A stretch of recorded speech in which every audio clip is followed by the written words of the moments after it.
Hi, Phil Aston here from Now Spinning Magazine. So why was Dio so important to rock music and the impact that this small guy, but with a huge voice, had on a genre like heavy metal? This is just something I was thinking about the other day, and I just wanted to kind of just explore it from my own perspective, really. I saw Dio on the Burn tour. This is my Deep Purple replica Burn tour t-shirt from 1974.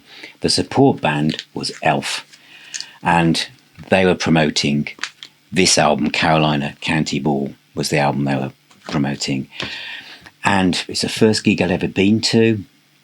The lights were good. I thought they were okay band, bit of kind of country rock, bit of boogie stuff, and Dio seemed like, you know, a good voice. But at that time, it's 1974, it didn't really impact me. I was obviously looking forward to seeing Deep Purple. Literally a year later, that all changed when Ritchie Blackmore left Deep Purple and formed Ritchie Blackmore's Rainbow, as it was going to be called then, with this first album. And this is when, who was the singer? Ronnie James Dio. That's the guy who was Elf, isn't it? It was only when I put this on and played it, and played Man on a Silver Mountain. I prefer this version of Man on a Silver Mountain, not when it got faster when they played it live. And it was the ad-libs, the way he rhymed every word towards the end of that song, going down with fire and everything. I was in a really bad apprenticeship, being bullied at work, and humming and singing this song as I walked around the factories I worked in, got me through it in a way. And I'd come home and I'd put this album on, you know, Self-Portrait, Black Sheep of the Family, Catch the Rainbow, Snake Charmer, Temple of the King. If You Don't Like Rock and Roll, wasn't so sure about that one. 16th Century Greensleeves, I remember hearing that on John Peel, and Still I'm Sad, which is an instrumental, but this cemented it. That not only was Ritchie Blackmore, maybe it didn't feature enough guitar playing, but there was something about the guy in the band who was singing that made all the difference. Of course, another year rolls by, and an album I've covered on this channel many times, Rising. This is obviously Dio at his most incredible. But I think one of the things I want to say is how Ronnie James Dio shaped the genre. Now, it's 1976. Heavy rock, which hard rock, 70s rock, heavy metal was a boiling pot of stuff. Now we got Ian Gill and Robert Plant, you know, Ozzy, Roger Daltrey, Paul Rodgers, great Sammy Hagar. I can just reel these off. And all of them were great singers. But no one was really creating the imagery, the visuals to go with the words that literally integrated itself with the riffs and the music, as Dio was about to do. You could say there was a kind of Lord of the Rings, Hobbit type imagery going on with Robert Plant. But everyone else was singing about, you know, even if they went off on one about sci-fi like space trucking, it was a kind of diversion. But Dio started to create worlds for the music to inhabit, words and imagery that was as big as the riffs that were kind of propelling it along. Stagazer, Light in the Black, Terror Woman. And of course he continued further on, didn't he, with a track that I should have put in my 25 best Blackmore listings, which of course is Gates of Babylon. This sense of epic stuff, Lady of the Lake, this really mysticism that is where Dio really inhabited it. And of course, some of the challenges here for Dio was that the UK was going through its punk revolution when this was arriving in 78. And Dio, when you saw him live, he'd still got these sleeves with the long crushed velvet arms and everything, and he's still wearing platform boots. And stars on his t-shirts. There was an aspect as if it was still 1969 to 1970 for Dio. But I don't remember anyone looking at that and thinking there was anything strange. This small, pint-sized guy with this voice that seemed to have a built-in PA system somewhere down in his larynx was just is incredible. I recently covered Rainbow on Stage. The way he interprets Mistreated on that is absolutely incredible. But I feel that where he really arrived, because Rainbow wanted to go somewhere else, they wanted to explore more commercial territories, Dio was finding his place in the world. His songwriting, the way he saw things, his kind of sword and sorcery, his larger-than-life storytelling. His next job, in a way, gave him the gateway to where his career was going to go next. And that was, of course, Black Sabbath and this album, Heaven and Hell. This is my original that I bought in 1980. I saw them on this tour, and this is my tour program, which you probably won't be able to see from here, but it's actually autographed by Ronnie James Dio. I went backstage and chatted to him, and he was very concerned about how I was going to get home, because in case I missed the last bus.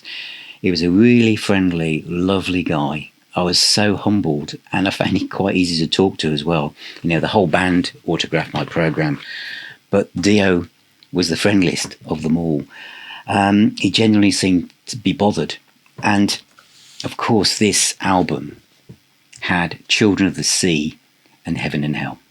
I think it also gave Iommi a real supercharged his kind of riff landscape of what he felt he could now do. They could do fast songs like Neon Lights and Die Young and everything.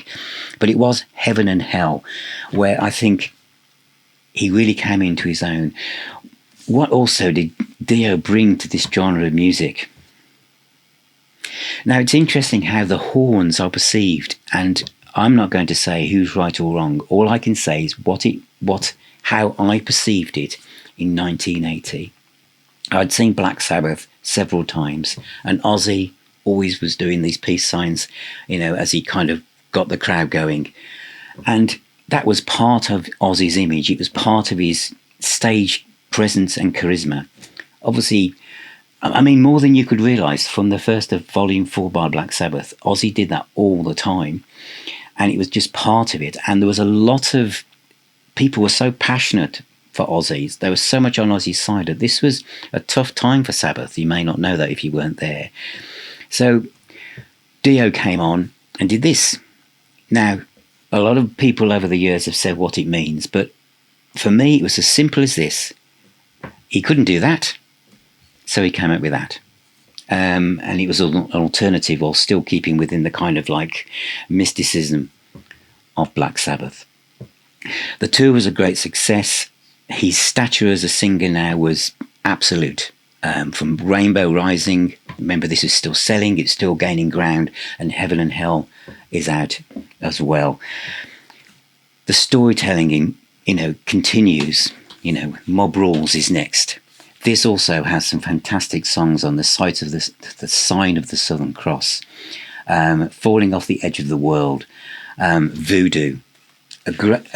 Maybe didn't have the same illustrious kind of look as the previous album, but as the years have gone by, it's still as important. And even, I must mention Live Evil, an album that at the time didn't do that much for me, but the remix, which came out last year, really shows that album in a totally different light. I'm just going to move all the stuff around here if I possibly can. And of course, then we move into the 80s proper, and Dio goes down his own route, which if I can find stuff here. And obviously there's Holy Diver, but in a way I felt personally that he dialed up the Dungeons and Dragons bit probably too far beyond 10, almost to 11. And there were some albums that maybe were hit and miss. Obviously Holy Diver is fantastic, but the one that I really loved was Last in Line. And I still do. We Rock, Last in Line, Breathless, One Night in the City, Evil Eyes, Mystery, fantastic. where I feel again Dio's kind of legendary status as a vocalist. And remember, whatever's going on around us at this time in the 80s, we've got lots of bands wearing spandex and lots of big hair everywhere. Dio changed a little bit and he looked more as if he'd just come out of a medieval kind of sword and sorcery type film. But he was running alongside this. Metallica come along and thrash metal comes along, and later on we've got, death metal and stuff. But Dio is just sailing through it with a trademark, with his approach to singing that is Dio. There are, lots of, what's his vocalist like? Oh, we're looking for someone a bit like Dio. It kind of went from, we had this kind of rich vocals in the late 70s, the Meatloafs and everything, and Hagar's, as I mentioned, and really big showmen like David Lee Roth, etc. But there was Dio. It was like he was in a place all of his own. So there was rock music and there was Dio, rock music, but a style. And he just did that. I just want to kind of bring this to a close and just mention what I feel are the best moments and why Dio's impact on music is there for us forever as fans. Is that I would say that another part of where I've said that Rainbow Rising is such an important album, or Heaven and Hell, is The Devil You Know, where the band had to rename themselves Heaven and Hell. Because I think that the other thing is that Dio immersed himself in the story. He might have been talking about a dragon, but to Dio, we might have been thinking, I've never seen a dragon. This is before Game of Thrones, everybody. But he believed it. He believed it totally. He kind of used that as his anger against the world and what was going on around him and how he saw the world. And this album captures that. It's an angry, thunderous album from the heart. I remember Dio said, well, the world outside is not good. So what do you expect me to sing about? How do you expect me to express myself? God knows what you think about the world now. But Bible Black, Follow the Tears, Breaking into Heaven. This is such a testament and great, almost like it's become a defining moment to me, to what Dio was like as a performer, how he progressed and where he could have gone next. Neon Nights, the live album, is also an excellent choice. I'm not missing out things like Dehumanizer, but that, I think, was another. This is on par. His voice and his progress as a vocalist sits, in this realm, including this album. I guess the only other thing I'd mention for completeness, and some of you may not agree with this, is probably something from this box set, and I'd probably include this one with Doug Aldridge on it. Ironically, about dragons, Killing the Dragon. I think this is a underrated part of Dio's back catalogue. So what are my key Dio moments? And they're not in any particular order. I just wrote them down in almost like a stream of consciousness, although I suppose I could probably steer you into what I think is number one. But Bible Black is, to me, a defining moment of where the man was going and how his voice had changed. Sign of the Southern Cross, The Gates of Babylon from Long Live Rock and Roll, Man on a Silver Mountain from that first Rainbow album, Light in the Black, Heaven and Hell,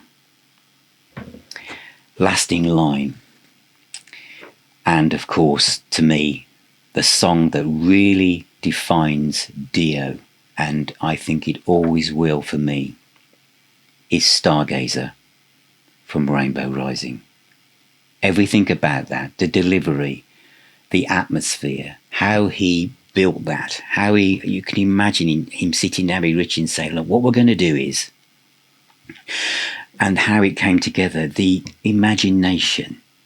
And he couldn't have known at the time that he was defining a style of rock music, an epic, larger than life, almost orchestral, cinematic way of portraying rock music that just ingrained itself in the fans of the time and the fans that have come along after. And for those of you probably who've only recently heard that song for the first time.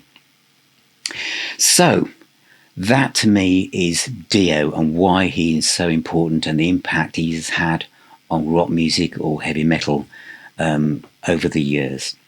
So what I'd like, if possible, is to ask you, what are your top defining Dio moments?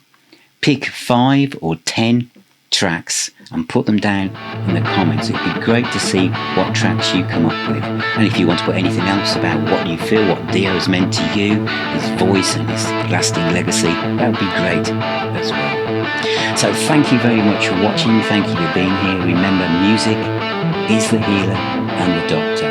Please subscribe to the YouTube channel that you're watching this on now. Ring that little bell and become a patron or YouTube member. Remember, keep spinning those discs no matter what they are, and I shall see you all very, very soon.